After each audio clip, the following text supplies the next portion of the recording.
Welcome to a new episode of Outside the Panels with your host, Johnny the Machine Hughes.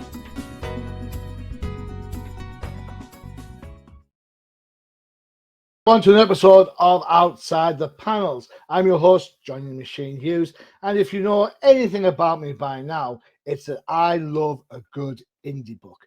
Now, when we talk about indie books, there's a whole range of companies out there, so it brings me great joy to talk about one of my favorite indie publishers in Mad Cave and one of their writers for one of their newest books, the fantastic Mr. Amit Tishler. I said it all wrong. Yay! Amit Tishler. Woo! Yes, there you go. Thank you so much. Before the show, Amit said, "Do you want me to do the intro?" I was like, "No, I'm a professional. I've got this down pat." And then I went and shut myself in the front. Sorry. But like I told you before, when I know that somebody is calling me contextually, I just respond. It's fine. I apologize. Amit, nice to meet you. Well done. Thank you very much for taking the time. Nice to meet you too. And yeah, thank you for having me. You are more than welcome.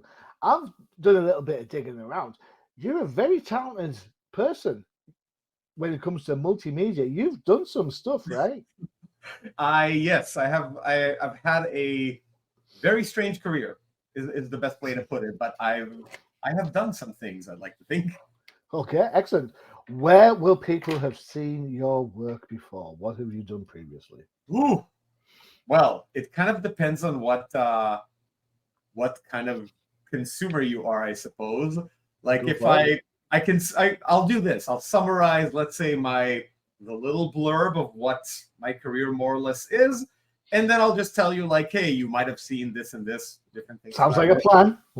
Yeah. So like originally I'm from Tel Aviv, Israel. I started my career as a 2D animator on both animated TV shows and software products like interactive educational simulations, games, etc. And nowadays, I'm a creative director at LA-based media agency called Pure Imagination Studios, where essentially I'm in charge of developing immersive branded entertainment experiences for their film studio clientele. So this includes like games, augmented reality apps, location-based experiences, and more. And by night, I'm an independent writer for comic books, IP development for TV, games, and more.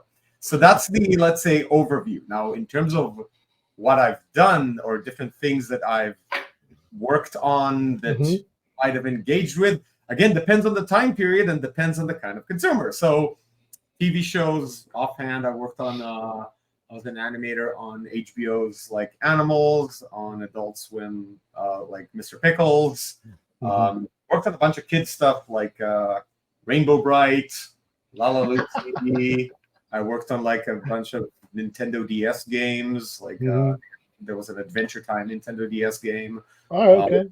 And over the years, like one of my recent things is I worked on location-based experience for like Main Event Dave and Buster's based on the movie. It was like a licensed location-based game based on the movie Luck that came out, the Apple movies and Skydance.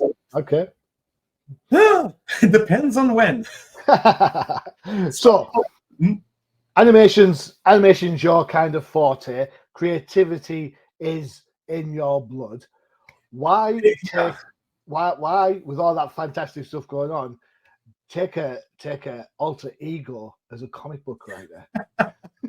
Well, it's weird. It's weird to think about it like that because I don't think of it as an alter ego as much as a origin story, and I think it's true. So many people in animation, like some of the people who went into animation went through the exact same process that I did.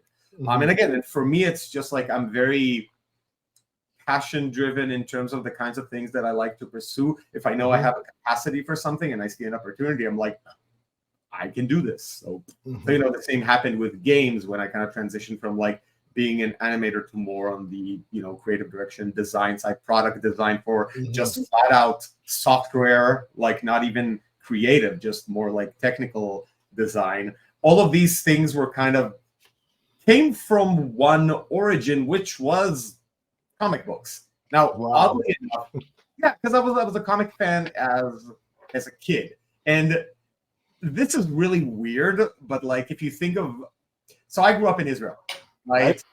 And this was in the 80s, and I could only really start reading English in the 90s because my first language is Hebrew. At the time when I was growing up, comics was not as popular of a medium over there. Like, you know, even now it's very niche in that part of the world and arguably in general. But when I was growing up, finding any comics required some, let's say, tenacity. It was work. So, you know, like I started by reading local content. So there were a few iconic comic creators over there, and I was a big fan of them, like Uri Fink, and you know, like that was my gateway drug into superhero comics. Like you start with stuff, and then you really get into it, like Spider-Man. I'm still a Spider-Man fan, but that was my first big comic book passion. So as a teen, I kind of grew into kind of a Marvel fan, which, let me tell you, at the time in Israel, not a lot of them. So I was that kind of weirdo that liked something that very few others really cared about because there wasn't a lot of access. Like I would sometimes take a 30, 40-minute bus ride just for me and a friend to get like into the few stores that sold some comic books, like international importing. There wasn't a lot of it. So any like Spider-Man or X-Men comic that I could scavenge they were like a triumph. It was like, yeah, you got on this like epic weekend adventure and you just found treasure. And you know, it didn't help that during that time period things were tense, buses were exploding, but hey, you know what? Age of Apocalypse was going on. So you take the chance. I mean, what you gonna do? You know. But yeah, you know, like aside from all the local comics, like in the American superhero comics, I was also like into stuff like Asterix, which kind of makes sense because I became a little bit of a history buff and I had a passion for it. Then the internet, I think, changed everything because, you know, it finally helped with gaining access to media in general. And eventually I moved to the States and started working in entertainment. So, you know, like everything became easier. But the origin of why I got into animation was I was the kid who drew all the time, right? And I liked comics, and it was sequential. It was linear storytelling. Then when I was exposed to, you know, again, it's like the most cliche story ever. Like you watch Disney and you watch also animated shows based on your comics. You're like, wait a minute, this thing, there's a Spider-Man show. There's, oh my God. Like, so that's where it started. And I started by also trying to draw a comic as a kid, right? They were shitty, but I drew comics as a kid. So, everyone does that. and you know, eventually my career goal, right, was always I want to tell my own stories. You can like flatten it into you want to create original IP. And to me, as somebody who's both an avid gamer, which let me tell you, when I was a gamer in Israel during that time, that was also not mainstream. I had Nintendo consoles that were barely sold anywhere. Now they're sold wildly. Like wildly. You can find them anywhere. This was hard to find. Right, and I also didn't have the PAL systems. I had like the American one, so I could only get games when somebody traveled to the US, and I'm like, bring me something. So I was a weird kid in that regard. But for me, as somebody who comes from this field, and they all intersect and they all overlap in a lot of different ways. So career-wise, it was always, I want to create my own thing in whatever form. Cool. And comics was a logical thing, like, you know, I've been doing development work in television for years, and I've been working in television, but also in games. The comic book has always been in the peripheral, and I've done some work in it, but never like this was never my full-time profession. But it became a better and better avenue for diverse storytelling, especially in the last decade, and especially for the kinds of things that I wanted to do.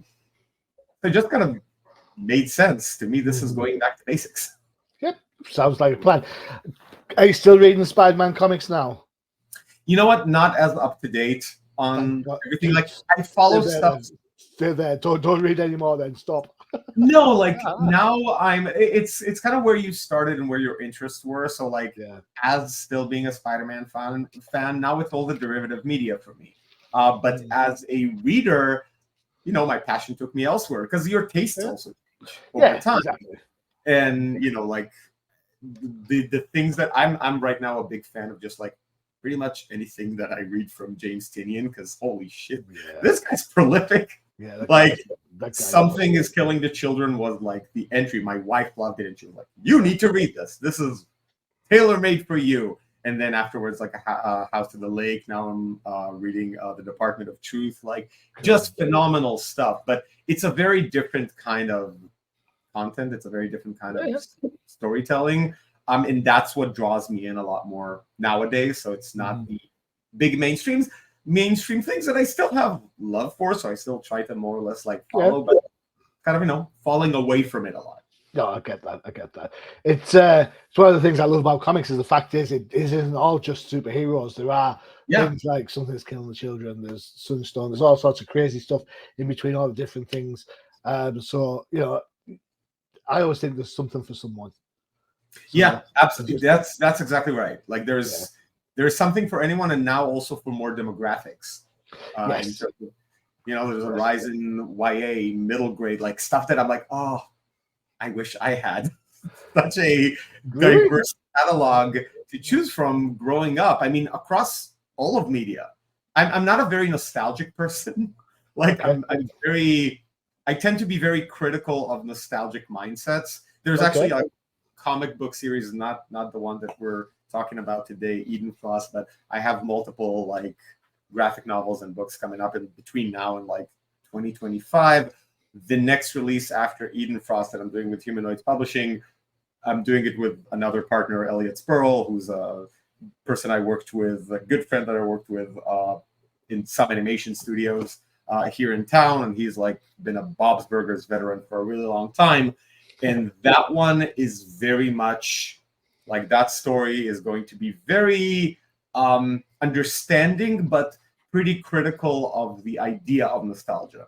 And that's something that always is still big for me. So when I look at media now versus media, let's say when I was growing up, objectively, higher quality now. And it's more diverse. And there's more types of content. Sorry, your child isn't ruined, but there is just, things get better. I hear what you're saying. I managed to avoid a Twitter war a couple of months back. Someone had put on Twitter, "Man, these new Star Wars movies suck. They're not my Star Wars movies. I missed the original 3." Now, I like the original 3. But, and here was my reply. Open up Twitter, start the thumbs going. I was like, I hear what you're saying. However, please remember that Star Wars has been and always will be a kid's movie first. When you first watched episode 4, you were a kid. Now you're looking at it with your 40-year-old eyes and you expect it to be something different to have grown as you have. When really it hasn't, it still remains a kid's movie. And I was this close to pressing that send button. And I know for a fact that I knew if I'd send that, I mean, that would be my weekend gone. I was like, delete, good call. And then put my phone down and walk away and chill out. But I get that nostalgia exists. Yeah, absolutely. And it's a valid emotion to have. But it tends to cloud people's actual critical thinking about things. And again, and this is a generalization because sure, some new versions of a thing are shitty and the originals sometimes work better, but it's very case by case. That's what people miss, right? But I do think as a general, if you look at the industry as a whole, the diversity of content, the types of things that are available now, and the general like bar for quality, it's much higher, and that is a good thing. So when I say that, I'm just like, man, I wish when I was growing up that I had all these options, and it was so widely. I mean, I feel like kids nowadays are lucky, and it's great. Like that's a positive. You shouldn't be. You should be positively jealous about it, not resentful. Wow. I think all I think about is I read comics in the 70s And I didn't turn out too bad. So Yeah. There's a line in the Billy Joel song, ironically from the 80s, that says, "The good old days weren't always good, but tomorrow ain't as bad as it seems." And I think that pretty much sums that up. There we go. What can I say? I am a man of many talents. All right, here we go. Let's talk. We're here to talk about this bad boy. There it is. Eden Frost #1 from Mad Cave. Do you know what got me when I first saw this? Mm-hmm. Because I'd done my research. I knew you'd been animated. I knew you'd kind of had that creative element from animation studios and stuff. This isn't your art. You've got an artist.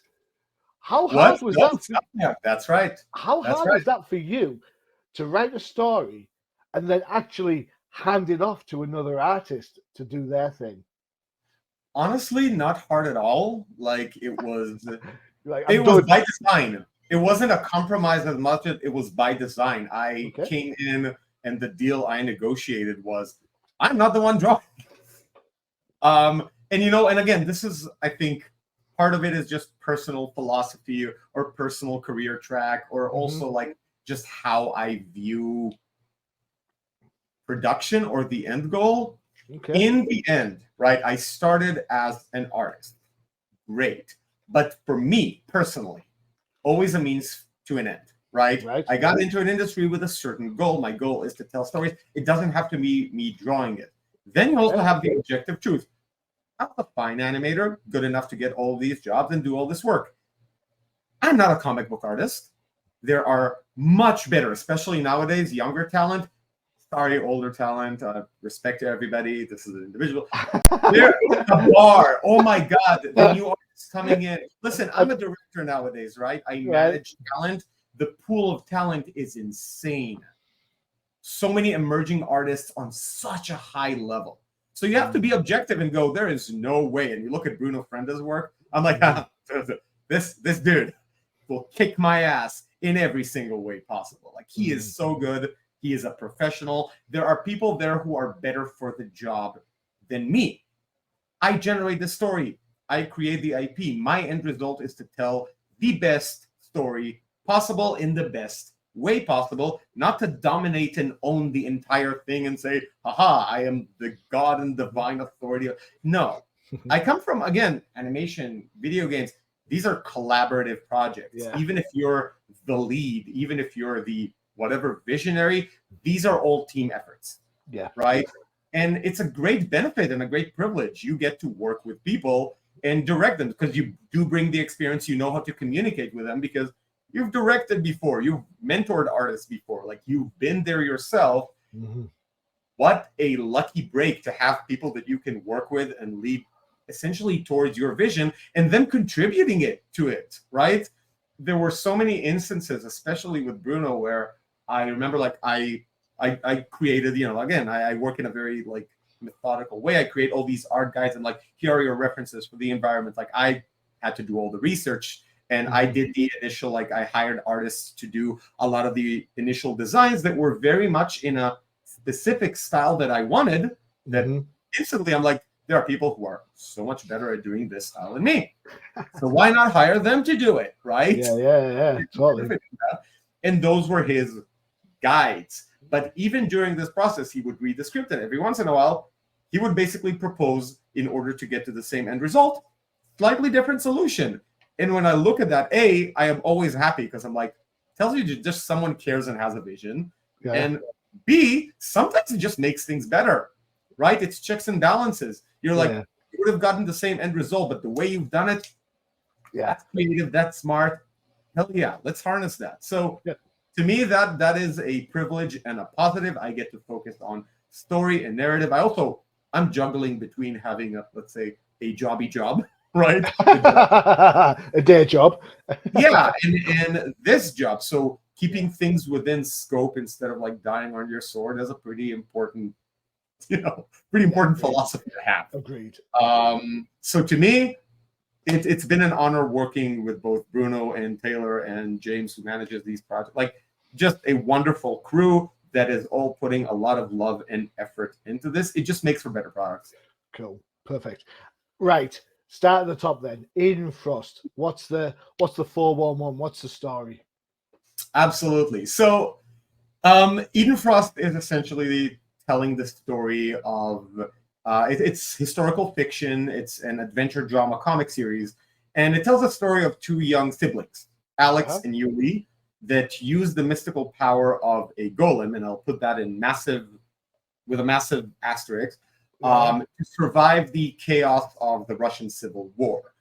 So the series is kind of a complete reimagining, and this is the big asterisk of it's a reimagining of the classical Jewish folk myth of the Golem of Prague, which, in its classical form was this classic monstrosity that was crafted and brought to life to defend the Jewish people in diaspora against anti-Semitic pogroms. And what I did, or one of the things I'm doing with the series, is really creating a modernized version of this creature and injecting it into a historical setting that's uniquely relevant to the type of story that I'm trying to tell, and also to the statement that I'm trying to convey that's behind it. So I'm using all of this as a vessel to essentially discuss racism, ethnic bias, through the lens of anti-Semitism, political philosophy, and let's say the interplay between the two throughout human history. That's the history buff coming back into all of this. So it's very inspired by things that I love and that I'm passionate about. And I'm a big fan of like anime and manga as well, especially in recent years. Full Metal Alchemist and Attack on Titan. I think anybody who's fans of these properties will see some of the inspirations and how they led to some of the choices that I made here. But I think it's very unique in tone because of what it chooses to do. I'm not very precious about certain tropes. I try to really take break it down to like the golem is a concept. What did it represent when it was created? This is what I'm trying to say. What is the most fitting setting for it? Why? And how do I make the mechanism? How do I reinvent this mechanism to serve that goal? And I won't say too much about. No, we want people to go. We want people to buy the book, right? That's a big part of the mystery. But I will say through this like first story arc or first issues, you won't get all the answers, but you'll pretty quickly get a clearer view of the type of creature or entity that we're dealing with and the role it's going to play in all of this. Perfect. Right, we're going to stop there for one of our adverts before we get into the book and have a look at some of the art. Let's see, when you said Marvel, didn't you? What? You did say Marvel. You liked Marvel before. Nowadays, I'm pretty agnostic, but Marvel was the start. Right. Okay. I started as a big Marvel fan, like particularly like Spider-Man and X-Men, and then of course you get into Batman. And you get all of it eventually became a thing, but that was my starting point. In that case, in honor of yourself, Amit, here is the trailer for the No Price Podcast.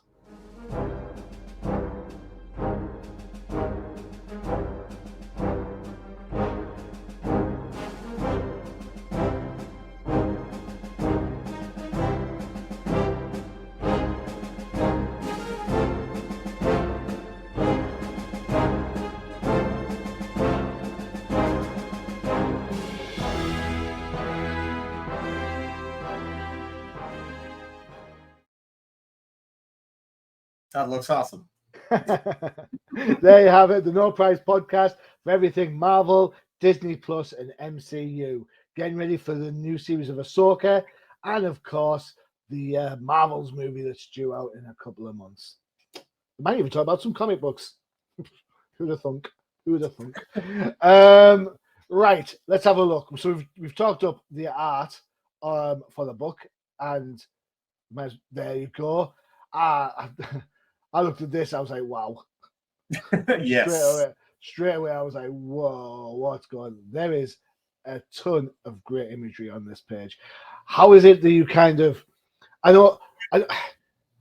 in your head, because you're slightly different, writing's writing, art is art, and the two generally don't smash together into one creative force. Yes, there are artists out there who do that sort of thing, but they're few and far between.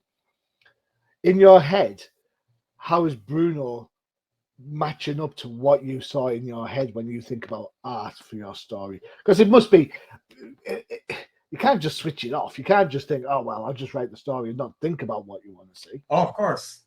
Yeah, no, because look, especially, and this is, I've written like screenplays for television, and the format is very different from comic books. Let's just start there. In comic format, and there's also just the way that I write. I am very descriptive in the compositions that I want, usually. So I'm very clear in the kind of guidance that I give. So there is a clear enough image, like the artist comes in, they get a lot of, they get a lot of room to maneuver, but they kind of have a very clear image, like to the point where I go, this in the foreground, this in the background, this, like I'm very, very descriptive with how I kind of direct it. Like camera angles. Yeah. Oh, absolutely. I use camera direction, right? Like, and full shot, medium shot. Like it's all the standard stuff, but I tend to be very specific, and I use a lot of visual references. Again, kind of an unfair advantage because I come from the background that I come from. I get to sometimes go like, you know what? There's no reference that I can find I'm just gonna sketch it out for you. This is what I'm going for. And what I love about how he works, sometimes it's enough to tell him like, this is the kind of, and he's done that multiple times, and I'm so happy that he did. Like, I sketch, for example, a composition. I'm trying to describe like a pretty, like multiple characters. They're doing a lot of different things, but in the end, in my head, it's simple. I'm like, it's going to be hard to describe to him and the editor. I'm just going to sketch it out and like, like storyboards, like storyboards. Yeah. It's very much like block out. So you get like, oh, okay, this is the motion. This is what the characters are doing. Sometimes he will look at that and go, you know what? It's going to be a lot more dramatic if I'll do what you're asking for, but I'm actually going to show it from this angle, and I'm going to emphasize this. And I'm like, oh, I love you. So for me, it's a bit like this guy is a real master, and he's kind of been in my head in the best way possible. I think I feel really, really lucky. And I think there's a few reasons for that. Like aside from, I can credit myself from now until forever. Oh, I've written all these art guides and I've done the design. In the end of the day, we actually have very similar sensibilities in the stuff that we liked. It's one of the first things that I noticed when Mad Cave matched me with him, which really good on them, because that was a fantastic choice. He's actually a fan of a lot of the same things that I'm a fan of. Cool. Right? I'm just like, aha, you have like Full Metal Alchemist fan art, Zelda fan art. You're with me, man. Like you get the stuff that inspired me. So even sometimes I use references from those properties, and he gets it, right? So it's a very lucky break that I get to work with someone who kind of gets what I'm going for. It doesn't tend to create friction. Any retakes or revisions really come down to very small things. With this, like it's very rare that it's major, right? Like it's stuff like, oh, I want the character to express more of this. Sometimes it'll be facial expressions. Sometimes it'll be, but for the most part, it's been really smooth, and I do think it's a combination of, he's getting good enough direction and clarity, and he's very, very good, and it's just a good match. Like we kind of have a lot of the same taste and sensibilities and inspiration. I'll have to say, you mentioned earlier when we talked about trying to find comic books, and the easiest thing, the internet's made that massively possible. Yeah. You've got to agree, though, that the internet has made creating comic books that much more easier, right? Digital comic books, so you can go in and digital art, you can say, right, the face is wrong, it needs to have more smile or more grim. You can just go in and elongate the elements out. I think the best thing that happened to comic books in the last 20, 25 years is digital coloring.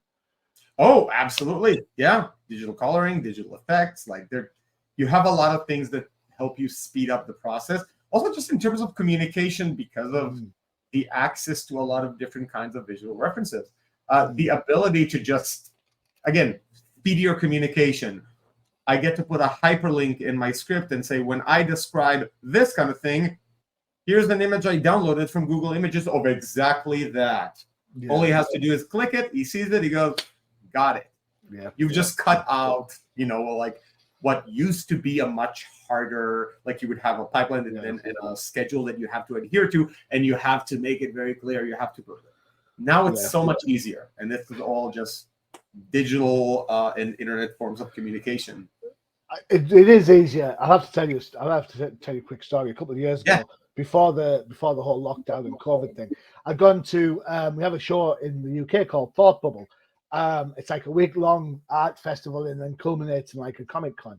So I've gone to a Comic Con, and I'm there walking around saying hi to people I've interviewed and stuff. And there's a guy paying for like a commission. You know, so he said, I'll kind of have a commission of a character. And the artist is like, yeah, I can do that. Who do you want? He goes, I can have Venom. So I was like, oh, so I'm just kind of just watching from the sideline sort of thing. And the guy goes, yeah, we can do that. Give me about an hour, couple of hours, and I'll get that down for you. He goes, yeah, great, cool. So he pays a deposit for the picture of Venom. The guy then turns on his iPad and Google searches what Venom looks like. And I'm thinking to myself, how do you not know? How do you not know what Venom looks like? You know, you might be an indie artist or whatever, but how do you not know what Venom? So it just made me smile so much. I was like, here we go, Venom a la Bagley or something. I don't know. That's gonna tell you what level of diversity of content there actually is out there. Yeah, like that tells you how much there is. Because like in the 90s, you're a comic fan, you don't know who Venom is. Yeah. What else are you reading? Like this is but huge, because now you can really just you can be deeply just into manga, and that's your only point of reference. Why would you know? Right. There's so much other it's amazing. Just made me laugh. Right. I want to bring this page back up. One of the things I've mentioned there just briefly, colors. Does Bruno do his own colors as well? Yes. That for me, as good as the art is, you know, and I think some of the figure work, especially on this bottom panel, this looks great. I love the overlay of the panels layering the story. Fantastic. Really a nice mature way of moving your eye across the page. For me, what stands out is the colors. The colors scream. You look at it, it's a cold winter's night. I can practically feel myself shivering looking at this picture, looking at this art. So absolutely. No, he's been amazing with how he handled colors as well. And again, you know, it's like he takes the baseline because the interesting thing about Eden Frost specifically, a lot of I was very specific in how I, did my research and then put the art guides together, because you are dealing with, even though it's historical fiction and even though you have fantastical elements, the setting itself has to be historically authentic. As much as possible, which means the references you give the artist, it's not their job to look for all of it. Like, it's my job to make sure he has all the tools. And it's one of the most interesting things about this time period is just the specificity of some of the elements in it. Like, you want to be not just authentic to the atmosphere and the mood and everything, but to how, for example, and I've had this multiple times where the houses, right? What kind of house are we in? And somewhere in the story arc, they do end up going into a cabin. So once again, from cold, you go to like very warm, and the atmosphere kind of changes. But the kind of warmth, the color scheme, the type of house and who owns it, whether it's like, a Ukrainian village, or this is more like a Russian lodge, there are differences, and it's going to affect the color palette. And it's going to affect the objects that you're actually seeing there. It's going to affect the atmosphere. All of these things they contribute a lot to how you tell the story, and also how you convey how the characters are actually feeling.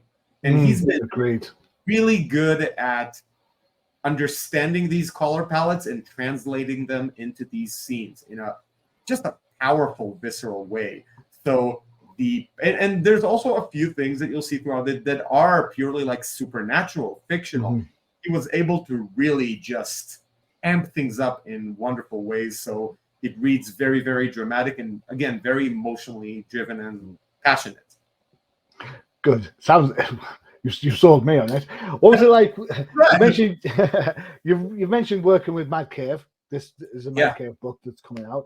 You also worked with, you said you got books coming out with Humanoids, which is Mark Wade's comic book company. What's it like working with independent publishers? Is there a lot more freedom to tell your story? Are you kind of, I imagine working for the big two might be like, yay, I get to work on Batman. And it's like, oh, yeah, but you can't do this, you can't do that, you can't do the other, you can't do this. Oh, and by the way, Alfred's dead. at least, Yeah. at least for indie books, it's a blank checkbook, right?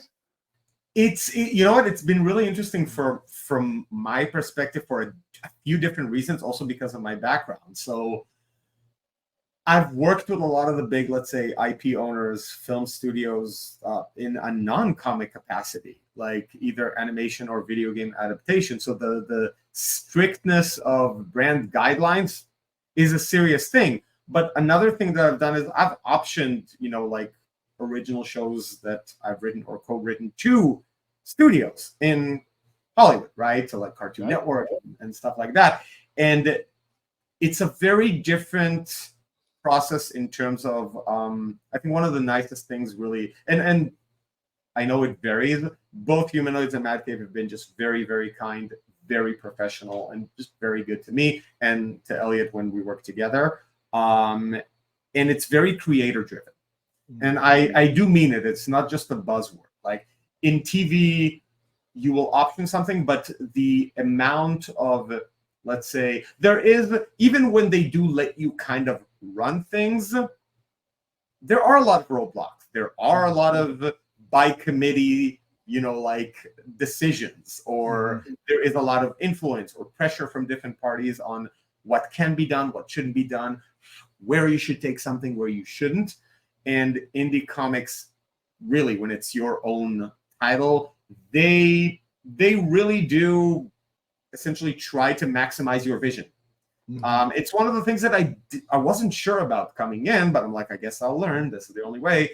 I've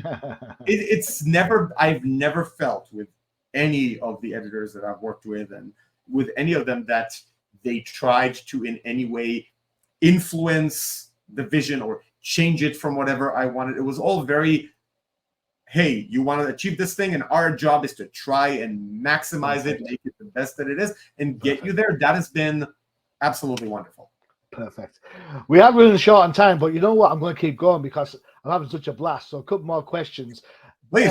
Your letterer on the project for Eden Frost is Taylor Esposito. And I have to say, Taylor, what a guy. I've interviewed Taylor a while back, and he called me out on something. Not me directly, but he mentioned on Twitter a few years back why the letterers not get credit. And that changed my whole perception. He's been on the show. He's talked about letterers. The reviews that get put on Comic Crusaders now, our sister site, all mention the lettering. It might not be as in-depth as talking about line work on art, but letterers are getting credit. And I challenge publishers quite frequently in my reviews to put letterers' credits on the cover of the book. Absolutely. And I'm all about that. So what was it like working with Taylor? Because he is an expert. Bona fide badass. I mean, he's great. Like that's the team. I feel really lucky because these things can always go in a multitude of ways. This whole team has been really fantastic to work with. Efficient, professional, and again, you're right. Letterers, the unsung heroes. There are also editors who are unsung heroes. Like big shout out to James B. Emmett, who's been like the editor on both my titles with Mad Cave. He's amazing, like just fantastic. And editors are very like low key. Again, you don't put their name on this, but they play a big role because it's beyond just. Obviously, for letterers, it's graphic design. It's not just hey, you put stuff in speech bubbles. No, this is graphic design. They do have to take into consideration color palette, composition, efficiency of how just drama, where to put the emphasis. Like, there is a creative component to this that is very, it kind of goes unappreciated because we take it for granted. And I feel like editorial, they suffer from it like even more because it's really like you're in the background. Right. But you are essentially you're a project manager, right? You're a producer. You are a, let's say, checks and balances writer that is there to try and make sure that everything is cohesive, make sure that the user experience of this is like more like product design terms, but it is the user experience. The reader eventually comes in, and whatever's in your head, they need to understand it. That's sometimes short circuits, right? So editors do that. But they also do a lot of things that they're not really credited for or taken into account, which is just the project management aspect of it, negotiation aspect of it, the scouting for the talent. Like, it's a lot of work. And when someone is good and efficient, it makes a difference. So once again, this whole team has just been absolutely wonderful. I sometimes think editors are like referees in football. Yeah. A bad one can spoil a ball game. That's what I think. Yeah. Yeah. Stop throwing the flag, ref. It happens every time. Stop throwing the flag, man. Yeah. They get more hate than love, but they're that's it. Yeah. I'd also, I mean, the view from the cheap seats, me looking in on you with your creative talent, how are you good at taking editorial direction?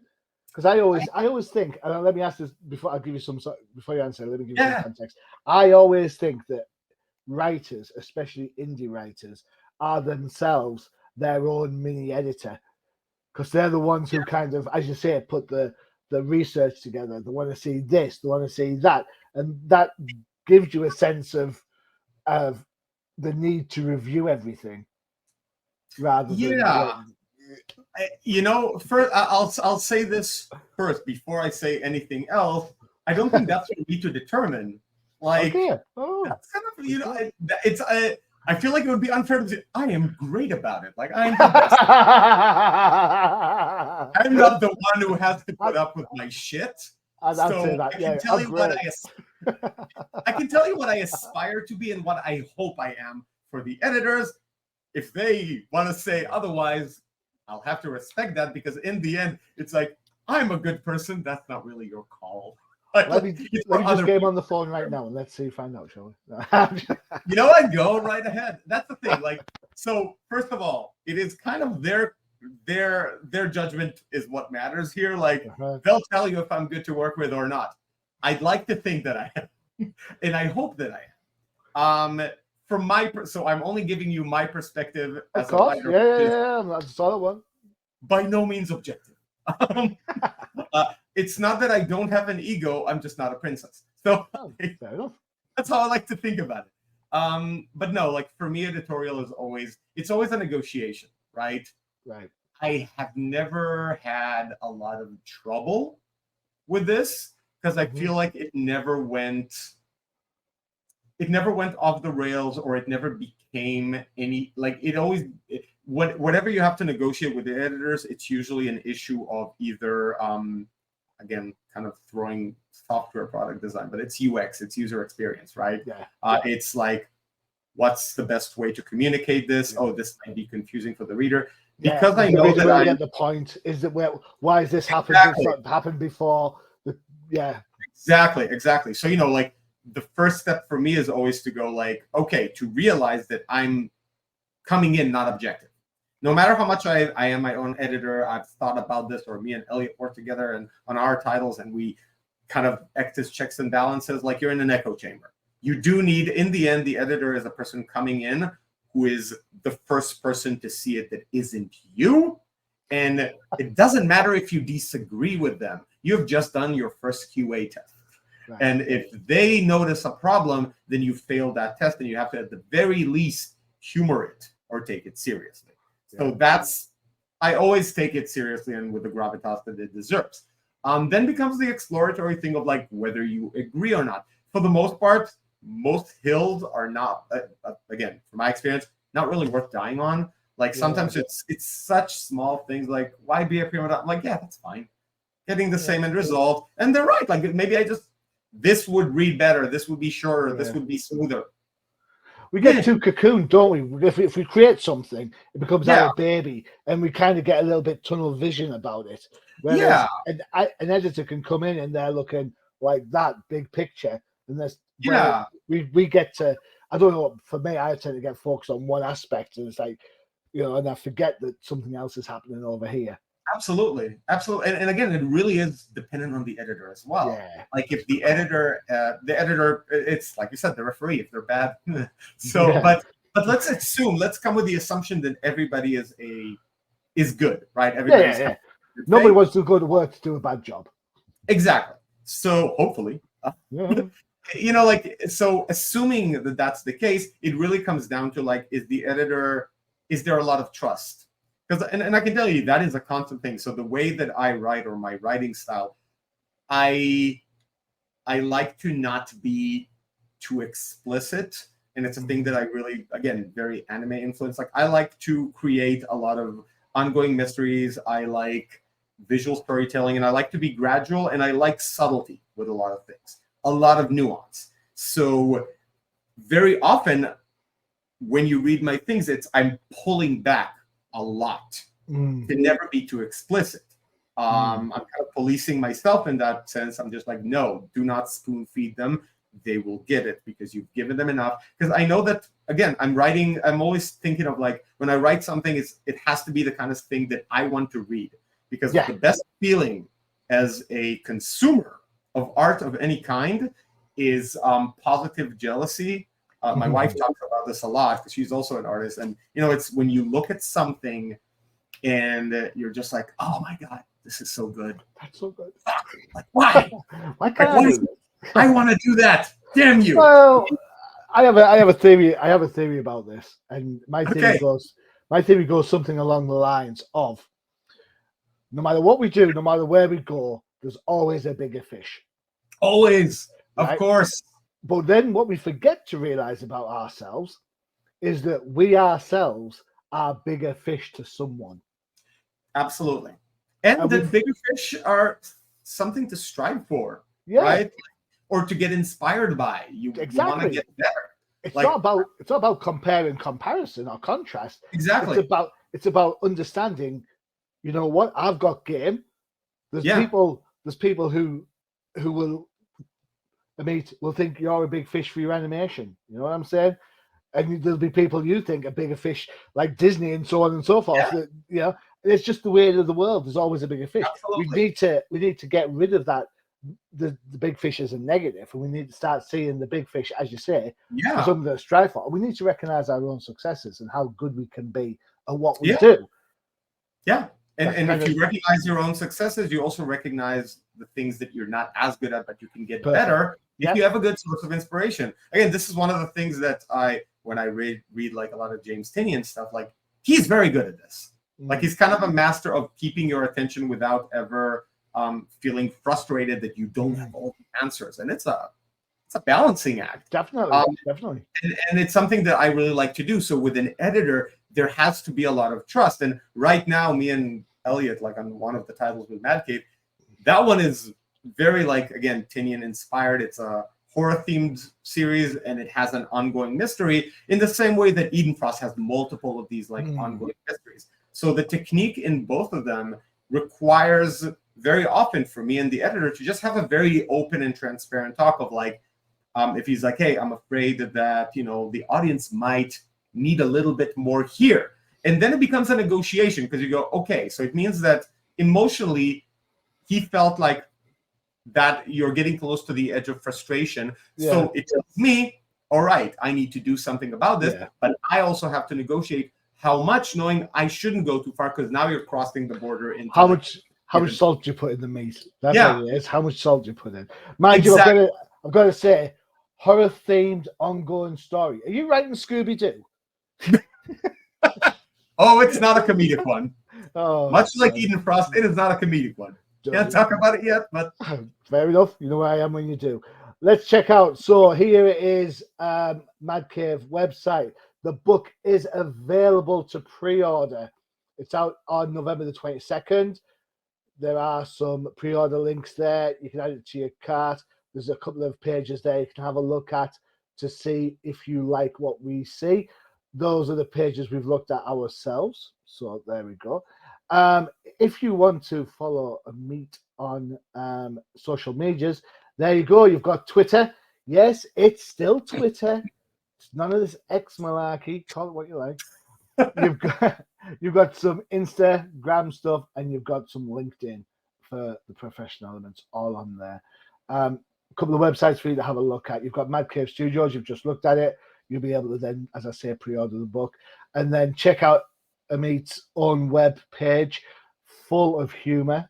I have to say, I end up smiling to myself quite frequently whilst reading that. Thank you very much for the entertainment. Right, last 30 seconds, Amit. Give me your elevator pitch why people should be checking out Eden Frost. All right, so let me do my best with that one. Look, Eden Frost is, as I said, it's a very passionate, very energized, it's a heavy topic, but it's a story that tells the story of two siblings who are essentially trying to survive through the Russian Civil War using the mystical power of a golem. The thing I really want people to take away from this is that it's a story about identity. Like, that's the statement behind it. And as you read it, you will notice it's sprinkled into every little bit of the story. And what I am trying to say with it is that identity is a construct. It's fluid, it's ever-changing, it's a product of an intelligent civilization as opposed to a law of nature. And as a construct, it's important to be wary of the potential to weaponize it, because when it's weaponized, it can be used to unite, divide, or annihilate any group of people. And I think that's very relevant nowadays and always been relevant. Agreed. Massively, massively relevant. Amit, you've been fantastic. I could talk Thank you to so much. for ages. Absolutely. You served yourself a very rare welcome to the pod anytime you want to talk about comics. What a great conversation. I really do appreciate your time. I know you must be really, really busy with stuff, so thank you so much. Thank you so much. It's been an honor. All right. Excellent. So there you go. Amit Tishler and the book Eden Frost #1. You've seen the preview page for it. It's on Mad Cave as we speak. It's not in Previews World yet. I'm sure it will be shortly. I've been your host, Johnny Machine Hughes. That's it for another episode. So, as always, adios. Visit undercovercapes.com for the latest and greatest podcasts via the Undercover Capes Podcast Network. Also visit our parent company website, comiccrusaders.com, all about comic pop culture.